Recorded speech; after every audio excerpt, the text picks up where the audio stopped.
જમ્મુ કાશ્મીર તો થીજી ગયું છે। પર્વતો પર સફેદ આક્રમણ। જમ્મુ કાશ્મીરમાં છેલ્લા કેટલાય દિવસોથી સતત બરફવર્ષા થઈ રહી છે, ત્યારે હવે લાંબી રાહ બાદ શોપિયા જિલ્લામાં પણ આખરે હિમવર્ષા થઈ। લાંબા અને સામાન્ય રીતે શુષ્ક ઋતુ પછી શિયાળો ફક્ત પર્વતો પર જ નહીં પરંતુ મેદાનોમાં પણ પાછો ફર્યો છે।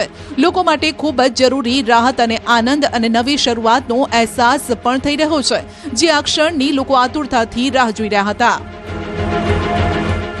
રસ્તા પર જામ્યો બરફ। જમ્મુ કાશ્મીરમાં ફરી હવામાનમાં બદલાવ આવ્યો છે અને હિમવર્ષા શરૂ થઈ છે। કોકરનાગ અને અનંતનાગના ઉપરના ભાગોમાં બરફવર્ષા થઈ છે। વાલુ, ડાકસુમ અને અન્ય વિસ્તારોમાં પણ હિમવર્ષા ચાલુ છે। રોડ પર પાર્ક કરેલી ગાડી પર બરફના થર જામેલા જોઈ શકાય છે। રોડ પર રસ્તા પર બરફ પથરાઈ ગયો છે। રસ્તાઓ કરવા પડ્યા બંધ। જમ્મુ કાશ્મીરમાં થયેલ હિમવર્ષા બાદ રોડ રસ્તા પર બરફ જામી ચૂક્યો છે, જેના કારણે અવરજવરમાં મુશ્કેલી પડી છે। મુઘલ રોડ પર પીર કી ગલી ખાતે બીઆરઓ દ્વારા બરફ હટાવવાનું કામ શરૂ કરાયું છે। પૂંછમાં ઊંચાઈવાળા પીર કી ગલી પાસ પર તાજી હિમવર્ષા બાદ ઐતિહાસિક મુઘલ રોડ બંધ થઈ ગયો। બરફ સાફ કરવા માટે ટ્રાફિક પુનઃસ્થાપિત કરવા માટે બીઆરઓ ટીમ તહેનાત કરાઈ, જ્યારે કે મુસાફરોને સલાહ અપાઈ છે કે જ્યાં સુધી રસ્તા પરથી બરફ ન હટે અને રસ્તો સુરક્ષિત જાહેર ન કરાય ત્યાં સુધી તેઓ મુસાફરી કરવાનું ટાળે। પહલગામમાં ઠંડીએ ધ્રુજાવી દીધા। હવામાન વિભાગની આગાહી બાદ કાશ્મીરના પહલગામના આરુ ઘાટીમાં હિમવર્ષા શરૂ થઈ। આરુ અને પહલગામના અન્ય ઘાટીમાં હિમવર્ષા થઈ રહી છે। રાત્રે શરૂ થયેલ હિમવર્ષા બાદ રોડ પર બરફના થર જામી ગયા છે। હિમવર્ષા વચ્ચે લોકો કડકડતી ઠંડીનો અનુભવ પણ કરી રહ્યા છે। ધોધ થીજી ગયા। આ તરફ ઉત્તરાખંડના પર્વતોમાં પણ ઠંડી સતત વધી રહી છે। ઊંચાઈવાળા વિસ્તારોમાં બરફવર્ષા થઈ રહી છે, જેના કારણે નીચલા વિસ્તારોમાં હાડ થીજવતી ઠંડી પડી રહી છે। છેલ્લા 3 દિવસથી હવામાન બદલાતા બદ્રીનાથ ધામ અને નીતિ ખીણમાં હળવી બરફવર્ષા થઈ રહી છે। પ્રવાસીઓ પણ સતત નીતિ ખીણમાં સ્થિત ટીમરસેન પહોંચી રહ્યા છે। એટલી હદે ઠંડુ વાતાવરણ છે કે અહીંના તમામ કુદરતી ધોધ પણ થીજી ગયા છે। નદીઓ બની ગઈ બરફ।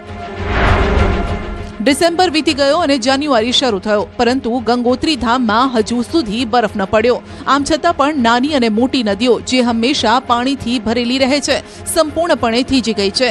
તીવ્ર ઠંડીના કારણે હિમના જાડા સ્તર બની ગયા છે। ગંગોત્રીમાં તાપમાન -0 થી -12 ડિગ્રી સેલ્સિયસ સુધી પહોંચી ગયું છે। સૌથી મોટી સમસ્યા ધામમાં થઈ રહી છે, જ્યાં પીવાના પાણીની લાઇનમાં પણ પાણી જામી ગયું છે। ધામમાં વધતી જતી ઠંડીની લહેર અને ફરજને પડકાર બનાવી રહી છે। કંખુ બેરિયર ઇન્ચાર્જ રાજવીર રાવતે જણાવ્યું કે આ સિઝનમાં ગંગોત્રી ધામમાં કોઈ બરફ પડ્યો નથી। જોકે તાપમાનમાં એટલો ઘટાડો છે કે ગંગોત્રી અને ગૌમુખ ટ્રેક પરની બધી નદીઓ અને નાળાઓ સંપૂર્ણપણે થીજી ગયા છે। સમાચારમાં આગળ વાત કરીશું નશાના કારોબાર વિશે।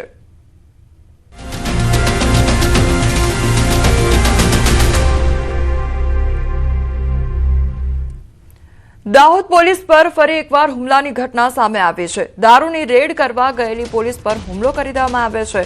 બુટલેગરના ઘરે રેડ કરતા બુટલેગરે ઉશ્કેરાઈને પોલીસ પર હુમલો કરી દીધો। દાહોદની રૂરલ પોલીસ રડિયાતી ગામે દારૂની રેડમાં ગઈ હતી। બુટલેગરે કુહાડી વડે પોલીસ કર્મચારી પર હુમલો કરી દીધો, તો પોલીસ કર્મચારીને માથાના ભાગે બુટલેગરે કુહાડી મારી અને દાહોદના ઝાયડસ હોસ્પિટલમાં આજે ઇજાગ્રસ્ત પોલીસ કર્મી છે તેમને સારવાર હેઠળ ખસેડવામાં આવ્યા છે। ઇજાગ્રસ્ત પોલીસ કર્મીને માથાના ભાગે ટાંકા પણ આવ્યા છે, તો પોલીસ પર હુમલો કરી હુમલાખોર બુટલેગર ત્યાંથી ફરાર થઈ ગયો છે। તો દાહોદનો આ મામલો સામે આવ્યો છે કે જ્યાં બુટલેગર દ્વારા જે પોલીસ કર્મચારી છે તેના પર હુમલો કરી દેવામાં આવ્યો છે। તો પોલીસ કર્મીઓ રેડ કરવા માટે ગયા હતા અને તે દરમિયાન બુટલેગર જે છે તે ઉશ્કેરાઈ ગયો હતો અને તેના દ્વારા પોલીસ કર્મી પર હુમલો કરવામાં આવ્યો, તો પોલીસ કર્મીને માથાના ભાગે ટાંકા પણ આવ્યા છે। તો પોલીસ કર્મીને સારવાર અર્થે ખસેડવામાં આવ્યા છે અને ઝાયડસ હોસ્પિટલ બહાર સારવાર લઈ રહ્યા છે।